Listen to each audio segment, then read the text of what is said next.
Thank you all for joining us for today's webinar, Fall in Love with Business Development Again. My name is Becca Rosenblatt, and I'm an event coordinator here at Deltek. Before we begin today's presentation, I would just like to cover a few administrative items.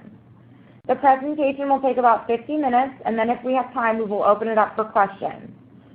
If you have a question, just type it in the question area of your On24 console at any time.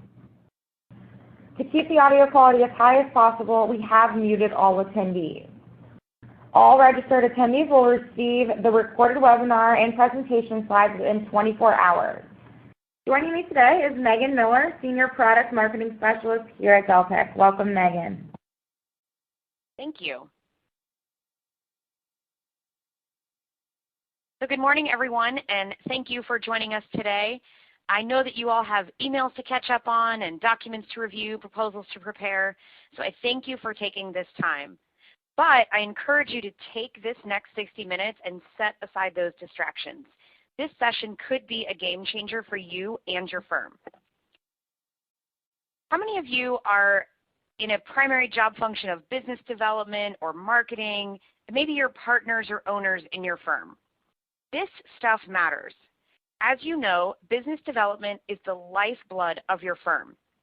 Today, I want to give you ideas for how you can start enjoying business development again and help spark that business development fire.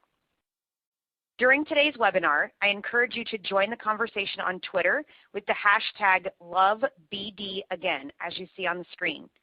If you share your aha moment or your ideas for making it fun again by midnight Eastern time today, you'll have a chance to win a Deltek swag bag. As Becca mentioned, my name is Megan Miller, and I'm in product marketing with Deltek. We provide project-based solutions that make running your business easier so that you can get back to what you love. Previously, I served as a marketing and business development coordinator for an architecture and engineering firm. So I've supported many project managers and owners that are in your shoes.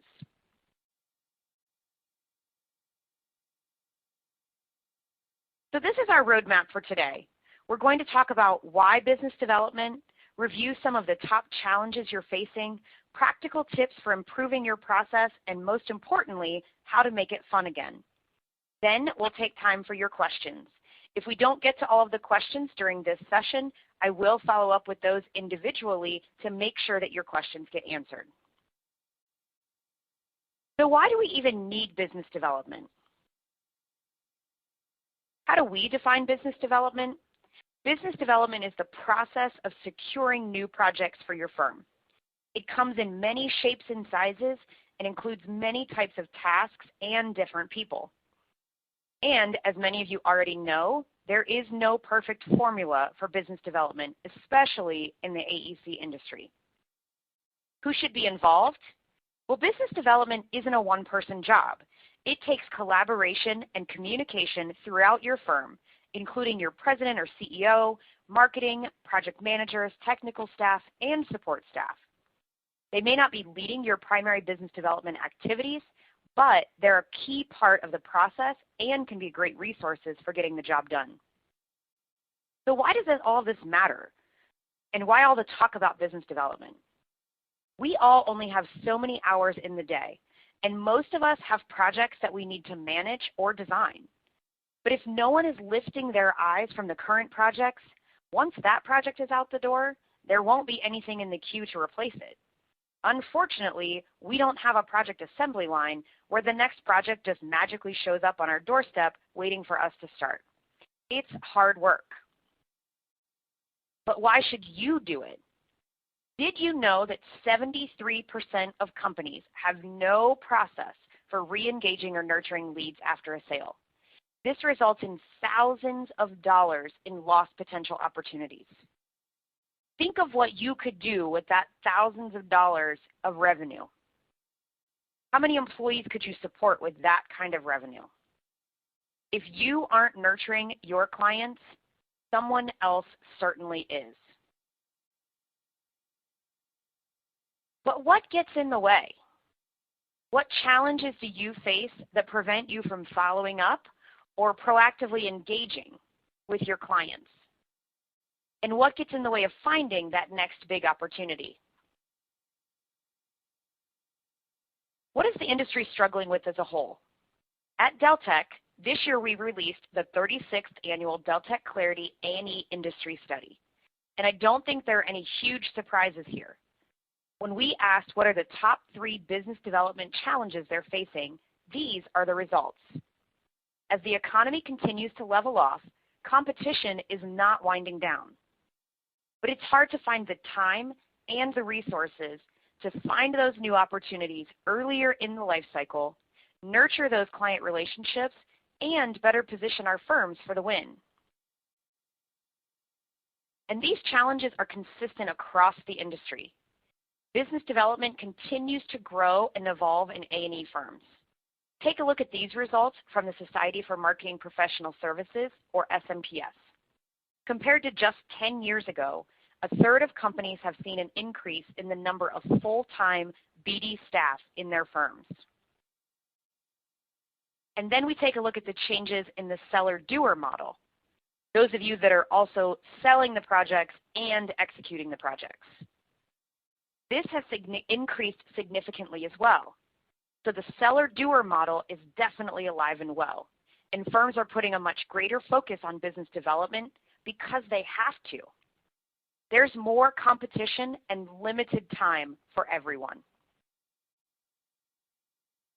There are more people doing business development, and there's more time being spent finding and winning new projects. So we have more people, dedicated BD and seller doers, doing more business development than ever before. But take a look at this. More than 50% of firms say that they aren't very effective at it.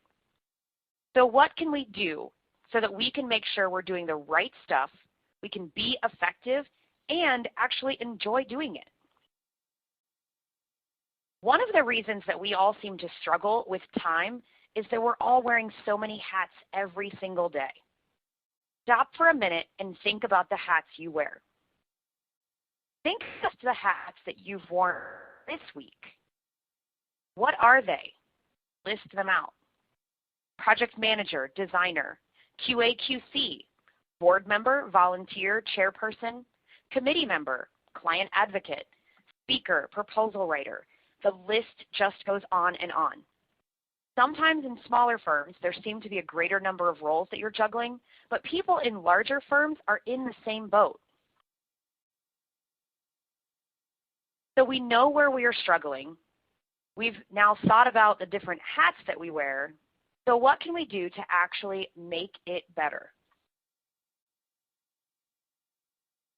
Let's start with marketing and business development. What are the differences? Are you trying to do both, or are you dividing and conquering to play to people's strengths? Marketing creates awareness of the firm, and it supports business development activities. These include things like the website, newsletters, blogs, email campaigns, marketing materials, proposal management, social media, any special events that you have, researching new markets, and on and on. It tends to be a one-to-many relationship.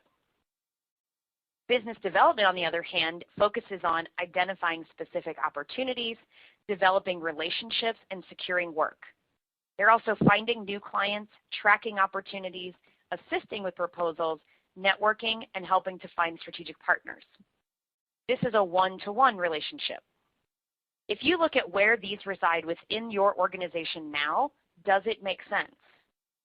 How can you streamline this? Are the right people responsible for the right tasks? What are your people passionate about? Is there someone that loves creating and working on proposals? Or is there someone that's great at networking? How can you start people small to help them find what they are truly passionate about?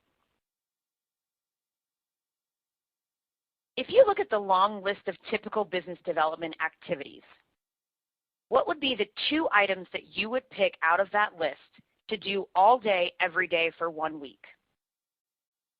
Now, how do we figure out how to let you do more of that? Out of that long list, what are the things that you enjoy the least? Believe it or not, there are people in your organization that have talents and passions that you may not even know about. They are just waiting to be tapped on the shoulder and given the opportunity to dive into something new. If you don't love research, find someone who does. If you hate putting details into your CRM system, set up a meeting with a data whiz and let them help you. If finding new opportunities is a challenge, find someone who loves to dig in to those opportunity management systems and find those opportunities for you. Maybe time management's a challenge. How can someone in the office help you who's really good at it? If organization isn't your thing, how can someone help you stay on top of your key client touches? Then you can get back to what you really love to do. The best managers build teams of people around them with skills and passions that complement each other, not necessarily are redundant of each other. Now you know what they like to do, so let them loose. When someone is passionate about something, it truly stops being work, especially for younger staff. Change is often harder for older folks, but if you empower everyone and start younger members down the business development path, they seem to grab the opportunity with vigor. Trust your teams to help carry the load. It's not going to happen overnight, but how can you distribute the responsibility? Which of your project managers have great relationships with clients? And how can you expand that expertise to do more business development? What is your marketing team doing now, and what could they be doing if given the permission and or the authority? Who can update your data, your clients, your contacts, your opportunities, your touch points? How are you sharing that information, and how can you share it even better? We are all held hostage by our schedules and our mobile devices. Business development is the thing that gets pushed to when we have extra time. But we never have any. We are accessible 24/7, and everyone seems to know it. My boss is always telling me, protect your schedule. You've probably heard of time blocking, where you schedule time on your calendar to work on specific tasks. You might schedule time for project management and design work, but are you managing your business development time in the same way that you would a project? What if at the beginning of every week or month, you schedule time with yourself where you are committed to proactive business development? This might be opportunity follow-up, client meetings, phone calls, etc. Think about a goal like this. I want to have 3 lunches this month with clients, and this week I'm going to call and get them scheduled. Once you get them scheduled, it's critical that you stick to them. Know what you need to accomplish during the time that you put on your calendar. Don't spend that entire time trying to figure out what you need to do. What events do you have coming up that you need to start preparing for? When you're at those events, who do you want to meet for breakfast, and who are you taking out to lunch? Plan before you get there so that you can get the most out of those events. How do you know where to start when you have that limited business development time? With a central client relationship management system, or a CRM, you know where to pick up where someone else left off so that you can make progress towards the goal. Don't spend that time trying to figure out what to do. Know what needs to be done so that you can spend the hour doing it.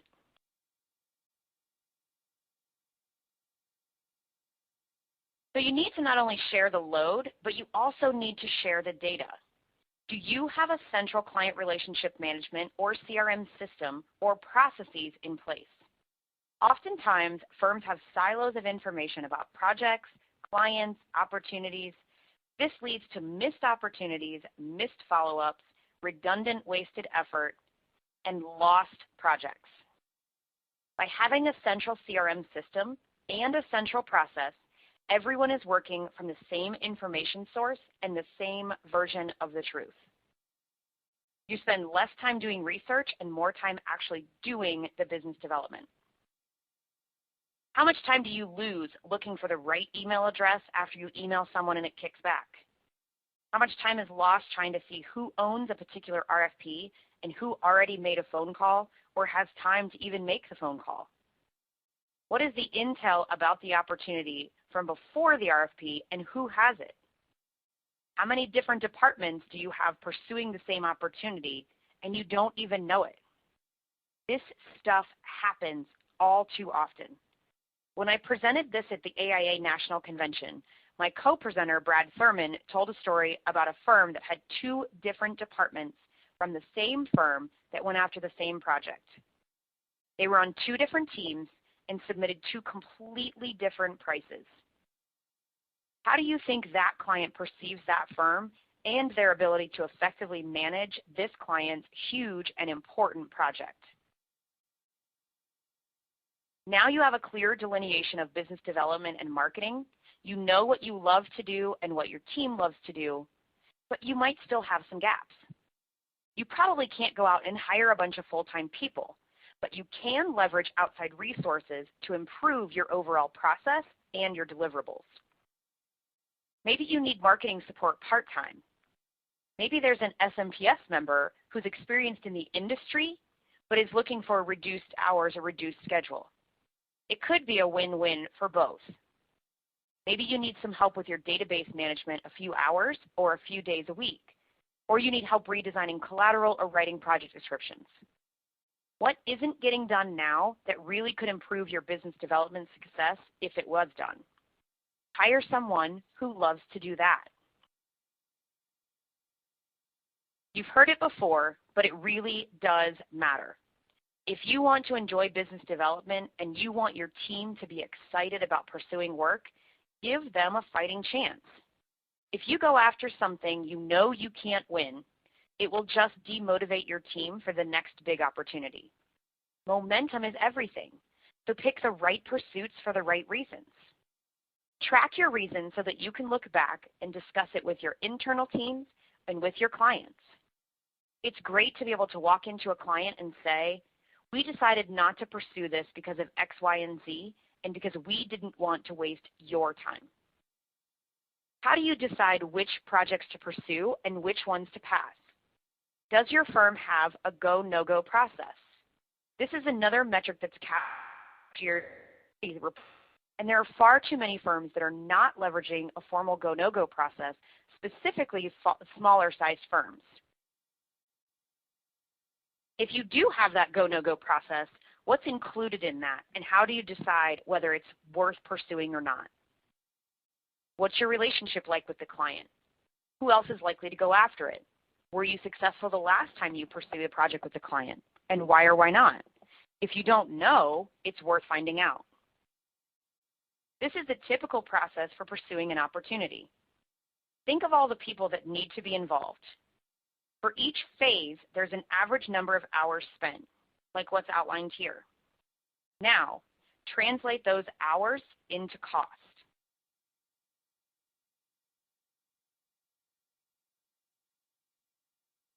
Write down 3 other things that you could do with that much time or money to develop your relationship with that client or multiple clients.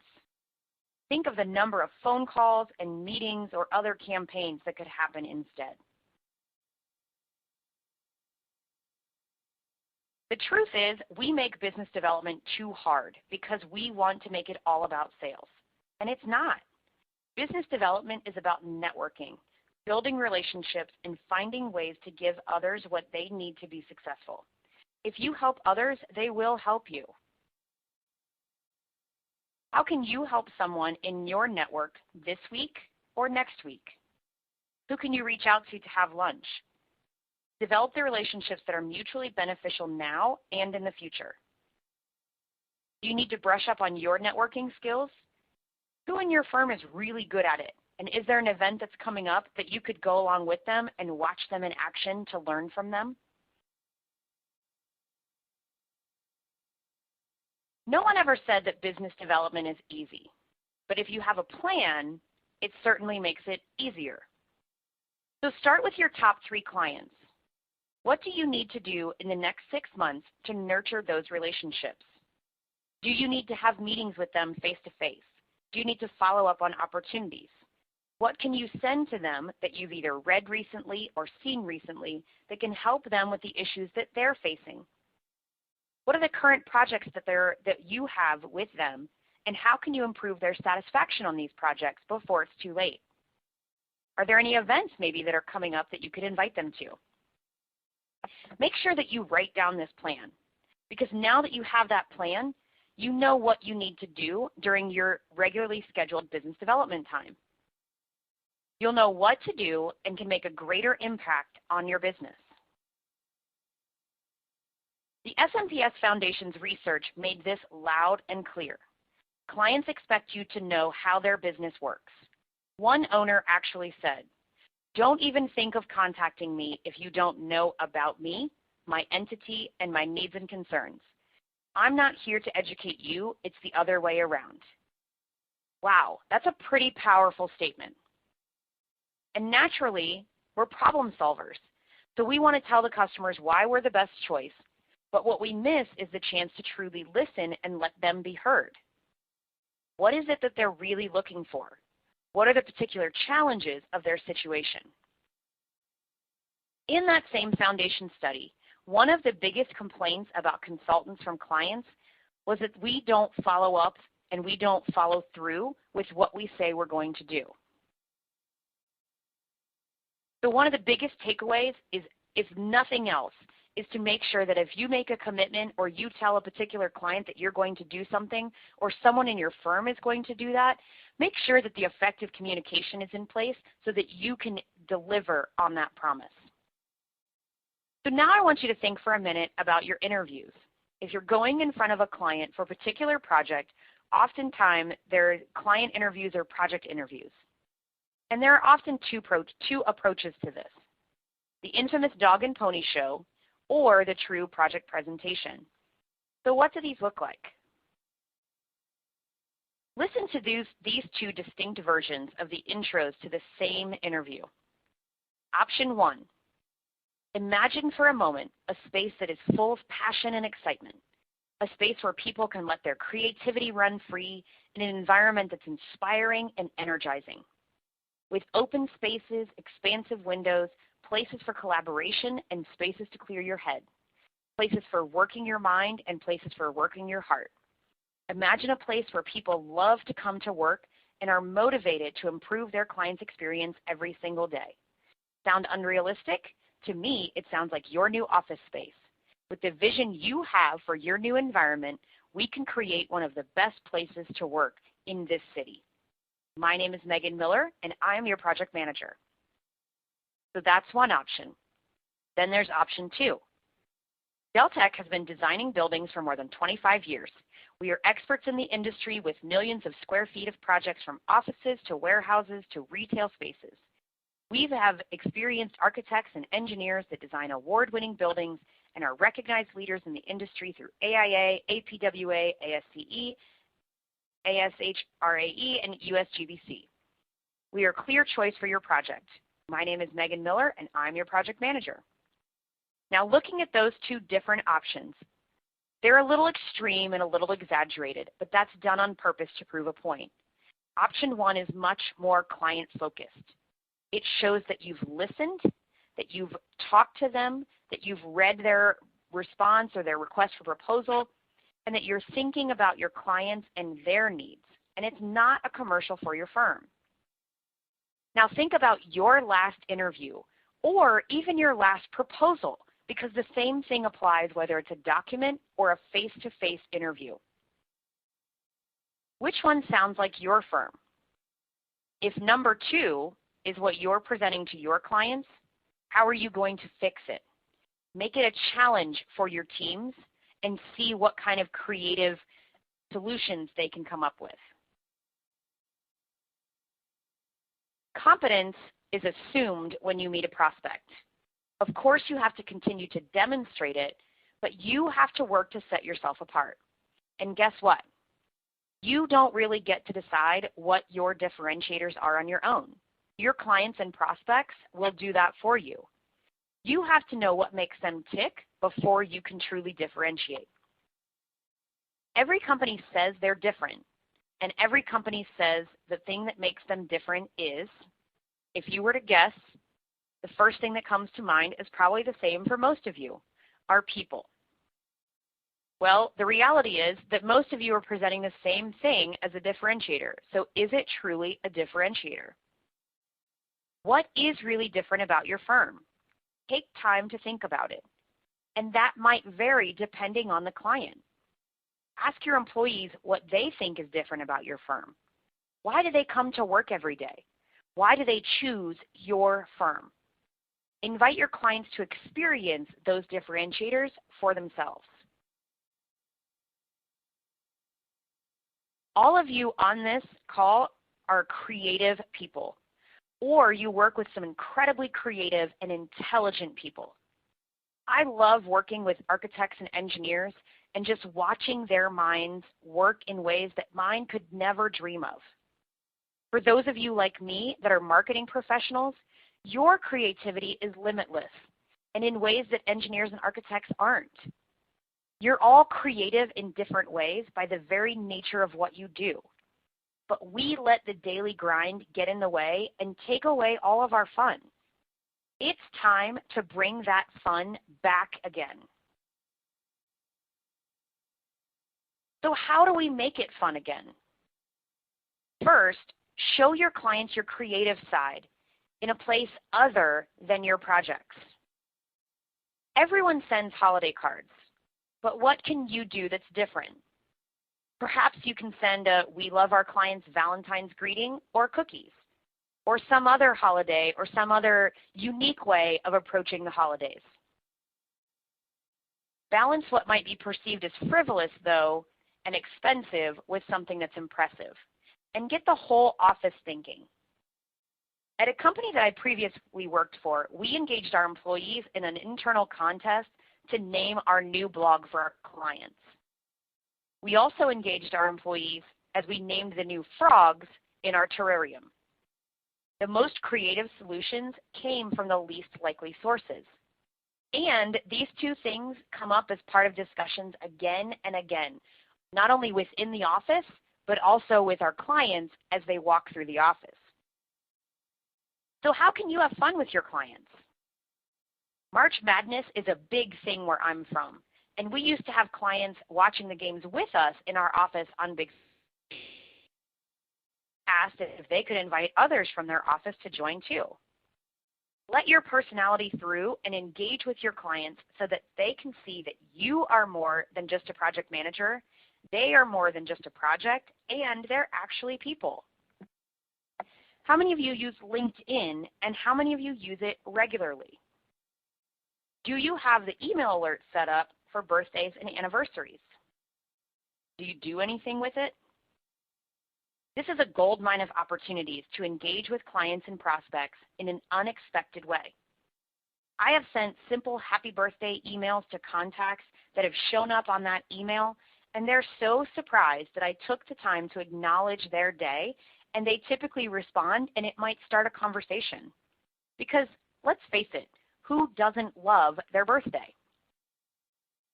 If you do nothing else, develop a process for tracking and doing what you say you're going to do so that you can be attentive.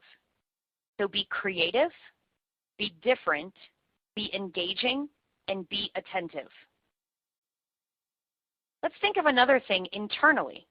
How do you celebrate your successes? Do you celebrate your successes? Do you have a cowbell that you ring when you win a new project?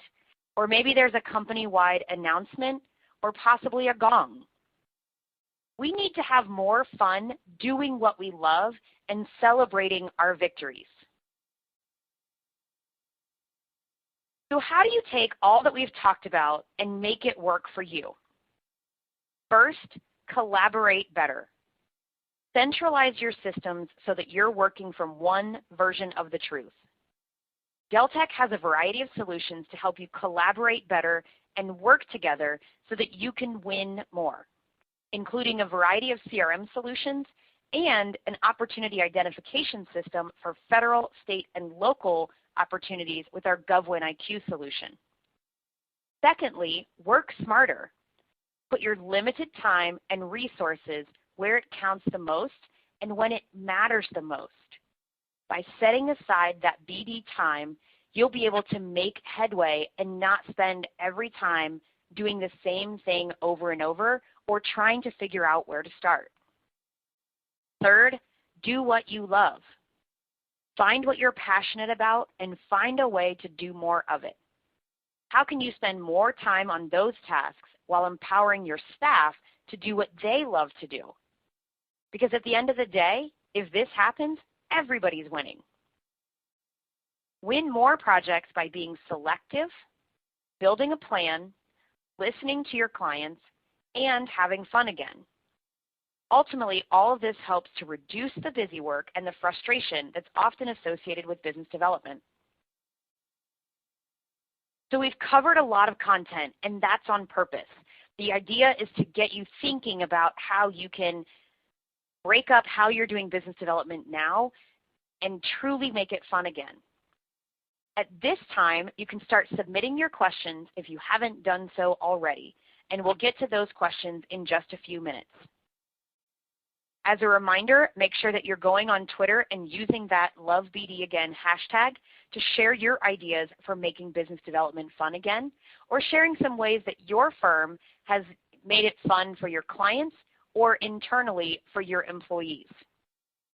As you take this information back, there may be questions that come up later as you're sharing this within your teams. I've put my information in here so that you can email me or call me with those questions, and I'd be happy to discuss your questions with you so that we can help your firms to move forward and fall in love with business development again. If you're looking for ways to learn more, here's a few ways that I recommend.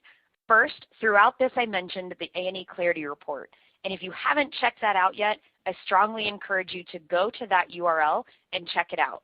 That's our Clarity Hub for A&E, and there are lots of things there that are great resources for your entire firm, including the full report.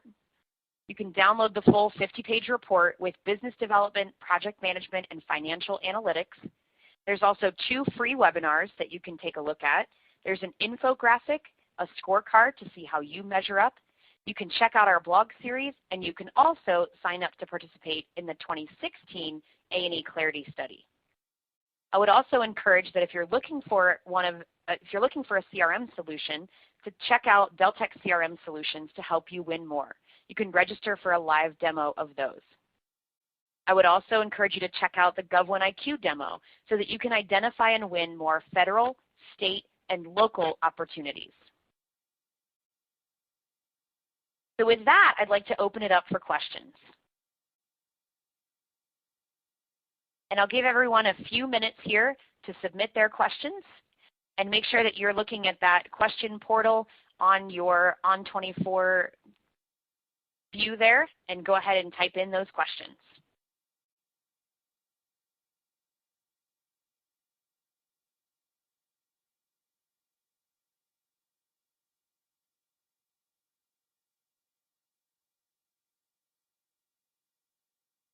One of the questions that we have is in terms of how to get others on board with this process. And oftentimes this seems like a huge endeavor to make these types of sweeping changes. What I would encourage you to do is to start small. So by taking something as little as writing out a plan for one client. So we talked about your top 3 clients. Those are critical for your business moving into the next year. So pick one and write out a plan. Share that plan with others, and then track how that plan has actually impacted your opportunity pipeline and your bottom line throughout the year to help get more buy-in. I would also say chunk this in small pieces so that you're not trying to change the entire way that you do business development overnight. This is a process. But if you start small and you start to get the right people engaged and get them excited, you'll be surprised at how quickly this will move. One of the other questions is, what is the best time of the week to see clients? From my perspective, that truly depends on the client and what other deadlines and commitments that they have. So what I would say is, if you have someone that is difficult to get a hold of, you may have to try different times of the day or different days of the week. Oftentimes we find that in A&E firms, a lot of people are in the office on Mondays. There tend to be a lot of Monday meetings. Fridays tend to be a lot of deadlines. But for our clients, that may not necessarily be the case. So a lot of it's just talking to them and saying, you know, what does your typical week look like? Are there days that work better for you? I'd love to be able to get together with you for lunch. Some of that may change week to week. It may be different this week than what it is next week. So it's really reaching out to them and, you know, seeing when they're available. If you're trying to reach out and call them and you're not getting a good response from them, try getting them before your standard hours or right after your standard hours, because you might be surprised that they might pick up. It might take a little bit of pursuit, different avenues, different venues to get to a particular client, but there's not necessarily one specific answer that works for all clients. If you know that they have other project deadlines coming up because you're working on them, obviously those are good times to avoid, but it's always good to just reach out to them and say, hey, I want to be respectful of your time, and I want to make sure that this is, you know, a good time for both of us, so let's figure out what works. So another question that we have is, my boss is an architect. He often ditches business development for design. So how do I communicate to him that he's missing the forest for the tree? This is a great question.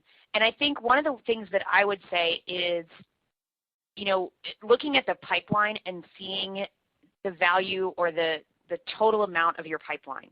If you're looking at your pipeline and you're starting to see it tapering off, how are you going to effectively manage that now? Because you can't say today, oh, I need a new project, that project ended.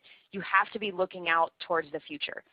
So one of the things that I would say is encouraging him to do that scheduled business development time so that he truly treats it like a project, and finding a way for him to honor that time frame, or maybe he's not the best person to be doing those business development activities. Because the reality is we do have to deliver on projects, and it's hard to make that time for business development. So maybe it's helping him to identify what are the critical tasks that need to get done, because oftentimes those project managers are just simply overwhelmed. They don't even know where to start. So what are the ways that you could help him, or someone else could help him, to figure out what to do in that limited time? Could you create an activity list? These are the clients that need to have some type of communication in the next few, and then some list to work with, and it becomes a to-do list, much like a task list for a project. Hopefully that will help him to be able to see that what we do now is going to impact whether or not you have those projects to fall back on in a few months. Another question that we have is, what's an effective way to get multiple locations on the same business development and marketing plan? 3 out of the 4 offices are on the same plan, but headquarters is not and is stuck in their way of doing things. One of the things that I would recommend is to talk about what are the possible challenges with that? What are the possible negative things that could happen if everybody's not working on the same plan? So for example, I've experienced these with some people on my previous teams. What happens when you have 2 people from your company that either walk into the same client office on the same day, they are calling on the same client in the same week, or they're pursuing the same proposal that we talked about earlier? So that ineffective planning can really make your firm look like you can't even manage your own internal systems. So why would they let you manage their project? And by having that unified plan, you're actually going to be more effective because you're not duplicating effort or letting critical clients fall through the cracks. So I'm not sure if your question is more in terms of the specifics of those plans or of just sharing those plans and making sure that everybody's on the same page.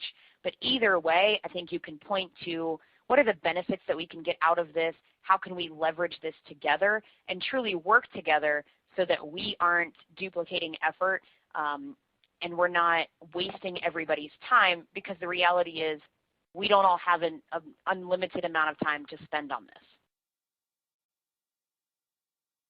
So another question that we have is, what is the best way to get the client not focused on the lowest fee, but rather the best qualifications for the job? One of the ways that I would recommend doing this is trying to get in earlier. So helping them to understand the value of what they're looking for and what it takes to make that project happen. If you can help to influence the scope up front, I know this is more difficult on the public side, but for private clients, if you can help influence that request for proposal or the request for qualifications so that you can help them determine where some of those differences are so that you can truly separate yourself. Another option that I've seen is when I've seen people put together fees, they try to put everything in to make sure that they're showing that they truly have thought of everything. But think about putting that in terms of what's your basic proposal, and then what are the if authorized items that you know they need, but it helps you to create a more apples to apples comparison of that fee so it doesn't look like such a difference between you and what's deemed as the lowest fee. That lowest fee might in fact just be missing some of those key elements that you've been able to identify and might be seen as a value add for your client because you've taken the time to identify some of those other areas that maybe they haven't thought about. Another question that we have is, how can I gain control of business development from a coworker gone rogue who doesn't have the best BD practices? That's an interesting question. I think one of the things that you could do is to truly identify client managers, so then you can limit the client interaction that that person has or have a conversation with that person. And it's not going to be an easy conversation, but hey, we really want to make sure that we're following our company best practices for business development, have some of those documented, or just say, you know, I'm really interested in learning more about how different people in our organization are approaching business development. I'd love to be able to be a part of your conversations. I'd love to be able to see what you're doing so that we can share some of those best practices. So you can approach it in more of a positive, I want to collaborate with you, rather than coming at them from a negative perspective. But I think you can also, there might be a point that you just have to have that conversation and say, you know what, in this organization, some of the things that you're doing are not necessarily things that we want to be doing. And so we have to ask you to refrain from doing those things, or we're going to have to put other people on those valued client relationships because of X, Y, and Z.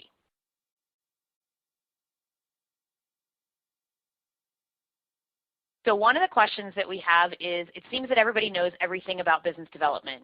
How do we get the message that we need to plan for business development as for any other activity? So this is actually the perfect time of year to have that discussion. Because if you have people that are going to be doing business development, it's going to impact their utilization. So how much time should they be spending on business development if they're not somebody that is dedicated to business development? By making a plan, then you can see what kind of impact it's going to have. So say they have 5 key clients, and each of those clients requires a quarterly or a monthly meeting, as well as, typical follow-up. What does that look like? If you don't have that level of detail, then you can't effectively plan for utilization. The other thing that I would say is back to sharing that information. If there's not a plan, then you've got people that are crossing paths and not knowing it. You have people that are doing things that don't need to be done, or they're doing them at the wrong time. There's just a lot of inefficiencies in that process. And so by laying out that plan ahead of time, this is where we want to go with this client. We know that this client is important enough that we need to invest and we need to develop a plan. So by doing that up front, you get everybody on the same page, everybody's in agreement. You can say, yes, this makes sense. We know that this plan may change throughout the year, but we have a plan moving forward.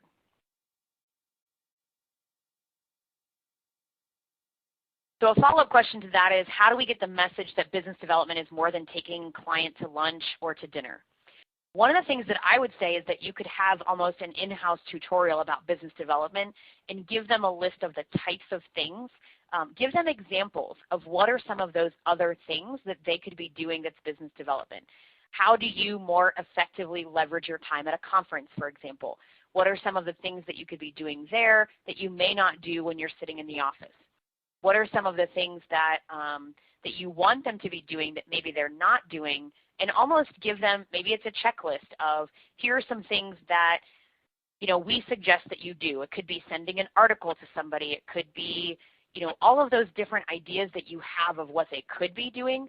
Some of them just don't know any other way. Because again, if you're looking at engineers and architects, this isn't something they learn in school. There's no class in engineering school for effective business development. So oftentimes it's just giving them the tools and the resources so that they can expand what their perspective is of business development. And so you might just create that list or have an open discussion of what are some other things that we can do so that they kind of have that quick reference list. With that in mind, you have to make sure that they're not checking it off and saying, yep, I did one of those, I did one of those, I did one of those. But it's really just something to kind of pique their interest and get them thinking about something a little bit differently. So another question is, with multiple regional offices, does it make sense to divide business development efforts geographically when creating a coordinated BD plan? If not, how would you suggest proceeding? So there's a couple different ways that you could do this. I truly think that each client should have a dedicated client manager, that it doesn't necessarily know everything about the client, but they know more than any one person within the organization. Those people may roll up, and how you sort that depends on how your business is structured. So I've seen some different things. Sometimes it's geographically, that these people are, in this quadrant of the U.S. and different areas that way. It could be by markets. So you could have all of the clients within an institutional or, commercial client base. They all work together and they're all coordinating efforts so that we're sending a consistent message and they can collaborate better. So all of those people may report up to a market leader or an area leader if it's geographically.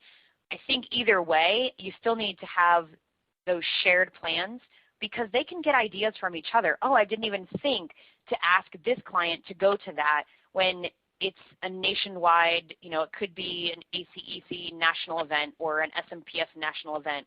I didn't even think to ask if they were going to that. So you can still learn a lot from each other, but you want to make sure that those, regardless of how you divide them up, by central, like a CRM system, anybody that might be crossing over paths for whatever reason can still have the opportunity to see what's going on and make sure that they're not stumbling over each other. Hopefully that answers your question. If not, feel free to type a little bit more of a clarification there. Another question is something that we've heard from clients is that they like to meet the project manager or project architect that they could be working with and not just the principals. So how can we convince the principals of the value of taking the lower ranking staff on the business development visits? One of the things that I would say is that when you're thinking about any type of effective meeting, it's always better to have more than one person for multiple reasons. One, there's somebody that can be truly listening, back to that point about listening to what the client says. You can have somebody that's truly listening and taking notes so that you make sure that you're effectively following up on the things that they're asking for. You're also looking at this from a succession planning standpoint. Not that we want to replace the principals now, but we want our project managers and those design professionals to understand what it takes to be a part of an effective client meeting. And it could be more in that realm of, hey, this is really something that we want them to be able to better understand. So when it comes time for them to step up into these positions down the road, they're learning from the people that do it the best. There's a little bit of flattery in there for the principals that are going on those meetings, and they see it as, oh, well, I can help and I can teach, and this person is going to be learning from me. The other reality is that you can have those discussions with the clients and figure out a way to get the clients to tell the principals, hey, we really want to have those people on the team. And it's not an either or, and I think that's usually where the danger comes in, that we don't want to send the project manager instead of the principal that feels like they have that strong relationship. We want to send them with the principal so that they can work together from the outset to make sure that that project transition, when the project is awarded, is effective and the project manager has the insight that they need. That's a great question. Another question, what's the best type of process for following up with clients after project closeout? What approach is most effective for collecting testimonials, and what questions should we ask in terms of the firm's performance? This is another great question. There's different ways that you can do this. I don't know that there's any one best solution. Some of it I think depends on the clients, and I hate nebulous answers like that, but there may be a way that you can, I've seen different firms do it different ways, where a project manager, as soon as the project closes out, schedules a follow-up call and does a debrief with them that may be more of a ranking of, on a scale of 1 to 10, how did we do in this area, in this area, in this area. Those questions that you're asking should be related to the goals that you set out at the beginning of the project. So what was important to the client? Was it schedule? Was it budget? Was it, fewer change orders? What are the things that were key to them? And then ask them, did we deliver on those things? Did we meet your expectations? And did we perform the way that you expected? You can also look at possibly creating an automated survey for the initial survey. So sending something that, there's several tools out there that you can use, like the client feedback tool, and you can automate some of these things directly with like a SurveyMonkey or something like that. So you create those tools, and the project manager decides when and who the survey goes to. The client has the option to fill out that survey, and then once they fill it out, then somebody will call them and have a discussion about their responses. One of the things that I would encourage you is that when you're having those follow-up closeout discussions and you want to have the client satisfaction survey, I would encourage you to not have the project manager do it. And I know this is different than what most people will tell you, but if your project manager is a challenge for whatever reason and the client does not want to work with them again, they're not going to tell the project manager face-to-face or over the phone or whatever the case may be. So if this is a client that you want to be working with again, you may need to take a little bit more time to be able to say, hey, I want to, let's have this face-to-face. If it's a building, I'd love to have you walk me through the new facility. And while we're here, I'd love to just get your feedback on how we performed on this particular project. That would be a great way to be able to reach out to them, let them show off what they've done and the final project, and really just make another connection with them that hopefully leads to the next project. In terms of collecting testimonials, one of the things that I have seen as being effective is as you get those client satisfaction surveys and you see there's certain areas that your firm excelled, maybe it's responsiveness or delivering your deliverables exceeded their expectations or whatever the case may be, take those and draft a testimonial for them. If you're waiting for them to write it, chances are you might not get it, or it's going to take a lot longer. So put in the context of, we're looking for testimonials to share with other clients like you, and based on your feedback from your client satisfaction survey, we've drafted this. I'd love to have you take a look at this and see if this is in line with what you would be willing to say, and would you be okay with us using this in our marketing promotion materials. So that might be a more effective than saying, hey, I'd love to hear what you have to say about the project. You might also be able to get some of that if you have your project manager ask that as part of the closeout. What are some of the top things that stood out about our firm? Or when you do the walkthrough or the final deliverable, what are some of the things then? If you're delivering a final plan set, maybe you schedule time to walk through it with them, and at that point, sit down and have a conversation, do that client satisfaction. If it's done on all projects, it becomes more of an expected thing rather than something that out of the blue, all of a sudden, somebody wants to hear what I have to say. Another question that we have is we've launched a new service, and the SME is being tasked with business development with current clients, but the current client manager says, no, I'll do it. Words of advice for the CEO on this structure. So the subject matter expert, I would say, needs to work in conjunction with the client manager, because the client manager truly does have that relationship with the client and may have had that for a long time. But again, if you look at that partner selling or partner structure, they can bring the SME along and say, hey, I've got somebody that I'd love to introduce you to. I'd love to be able to have them share something that we feel would be a great benefit to your organization. I'd love to bring them along with me, or I'd love to be able to introduce you to them to be able to have that conversation. So if there's a strong relationship there, I still think there's a benefit in keeping the client manager involved.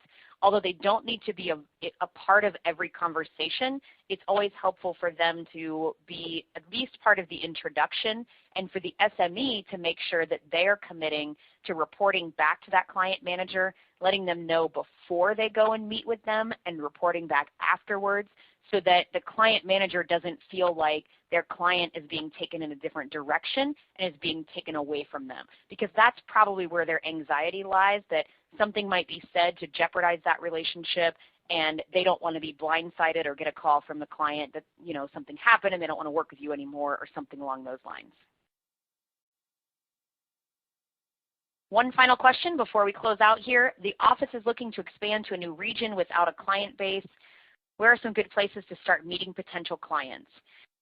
I think this is going to depend on the industry, but if you look at some of the industries, where is it that they would hang out? So if you're looking at municipalities and counties, it might be local sections of APWA, or you might meet with other consultants in the area and find out where they hang out. You know, is there a school board association? Is there a local chapter of NIOP? Is there some other place that they go to learn about their industry? That's the best place to learn what they're doing and, you know, and find some other clients like them. Another option is if you have clients now in your existing regions that might have relationships in that area, they may be able to help you warm up that conversation a little bit and say, hey, you know, we're looking for people that are like you. Do you have any relationships that are in South Carolina or Ohio or wherever that region might be? SMPS is always a great resource as well. I'm an active member of SMPS, and there are chapters all over the country.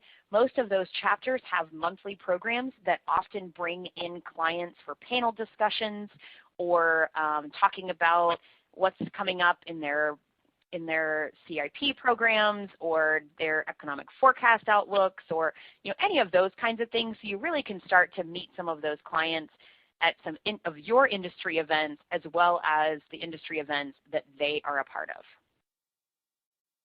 With that, I want to thank you all for participating in today's webinar. And again, if you have additional questions, please feel free to reach out to me. Don't forget about the hashtag LoveBD on your Twitter account by midnight tonight so that you can have a chance to win that Deltek swag bag. Thank you again for participating, and have a fantastic day.